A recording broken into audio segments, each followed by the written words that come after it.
Assalamu alaikum. Welcome to JM Publishers. I am your teacher Zathir Fatma and the book which we are doing Maths of Nursery. Students, जैसा कि आप जानते हैं we are doing 2 digits number और अब तक हम कर चुके हैं till the number 17.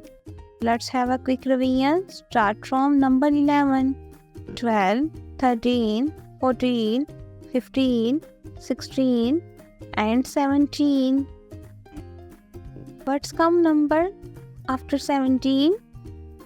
18. Very good. Today we will going to learn about the number 18 and how numbers 18 look like. So let's see the page number 30.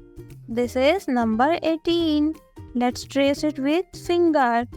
1 and 8 going to make 17. Now let's see the pictures. We see 18 rubies. So let's count them with together.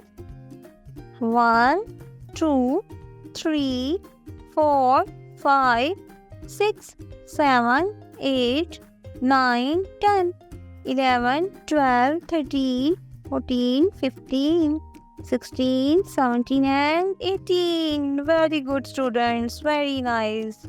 Today you learned number 18.